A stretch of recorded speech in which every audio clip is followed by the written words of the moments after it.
Galaafatee qabeen barbadeesse namoota miliyoona lakkaa'amoo qe'ee isaaniirra buqqisee biyyatti beelaaf saaxiluu himan. Miseensotni zeemaa afur xalayaa barreessuun waraanni akka dhaabbatuu fi karoora mootummaan namoota miidhan bayaanachiisuuf qabu ministeera muummee ibsuu gaafatan. Zalaalam Taadessaa dabalataan sanitti hima. Waraanni kaaba Itoophiyaa naannoo Tigraayitti humnoota TPLF fi mootummaa federaalaa gidduutti jalqabe yeroo gabaabaatti xumurama jedhamee eegamaa ture. Amma garuu waraanni kun osoo xumuran argatiin waggaa tokko guutuuf yeroo xiqqootu hafe. Lammiilee kumaatamni qe'ee irraa buqqa'uun kumaatamni lubbuu dhabaniiru.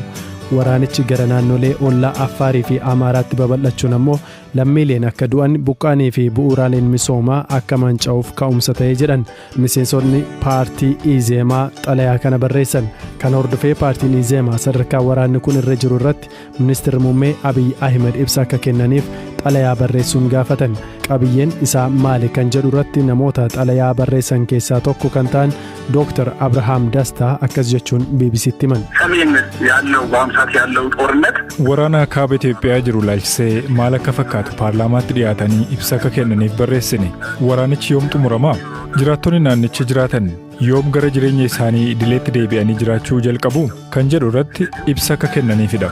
Waraanni kun akka xumuramuuf uummata Itoophiyaa irraa, paartilee siyaasaa irraa, qaamolee siivilii, abbootii qabeenyaa irraa maaltu eegama kan jedhu qabiyyeen xalayaa kanaa.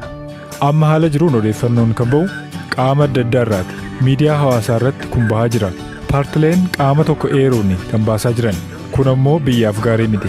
Mootummaan qaama tokkorraa odeeffannoon akka kennamu gochuu barbaachisa.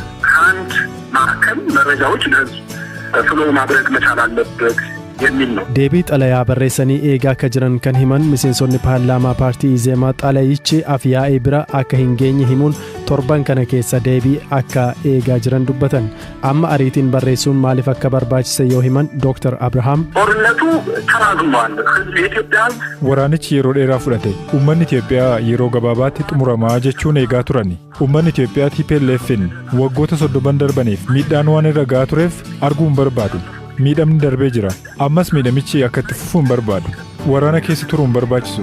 TPLF biyya diiguu waan barbaaduuf mootummaan humna qabu hunda sassaabee humna TPLF aleeluun deebii kennuu qaba. Uummanni gara misooma isaatti deebi'uu qaba. Yeroo yerootti waa'ee waraanaa haasa'uun uummanni dhiphachuun qabu.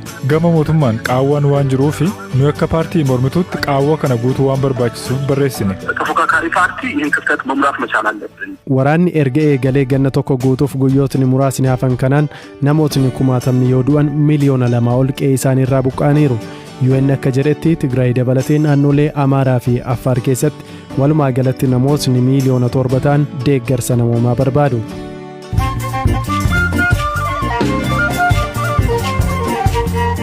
Dhaggeeffattoonni amma duga gabaabaa addunyaa isaanii dhiyeessaa jalqabaanii pireezidantiin Turkii Xayyib Erdogan affeer ministeera muummee Abiy Ahmed kabajuun jikan keessaa Itoophiyaa daawwachuuf deemaa jedhan.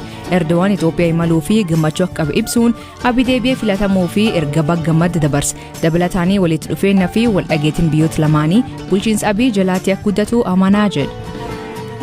Lixa Oromiyaatti kaampeen warqii baasuu Tullu Keeppi jedhamu hojjetoonni isaanii torbaanotaaf uguramanii turan gadhiifamuu isaanii BBC'tti hojjetoonni kunneen kabutaman walakkeessa baatii fulbaanaa yoo ta'u qaamni gocha raawwate agiyoonatti ifin ta'an sabab gocha kanaatiin dhaabbatichi hojii dhaabuuf dirqame ture. Pireezidantiin Masrii Abdul Fattah al-Siisiin labsii yeroo muddamaa eegii bara 2017 hojiirra ture kaasaa akka jiran beeksise. Masriin waan nagaa taatee fi labsichi akka hin dheeressine himan. Labsichi waggaa 4 dura erga boombiin mana kiristaanaa Ortodoksii lamirraatti darbatameen booda labsame. Nigeeriyaa bulchiinsa Nijaa keessatti hidhattoonni motoriin deeman masjid haleeluun yoo xiqqaate namoota 18 ajjeesuun himama. Hidhattoonni kun salaata ganamarraatti haleela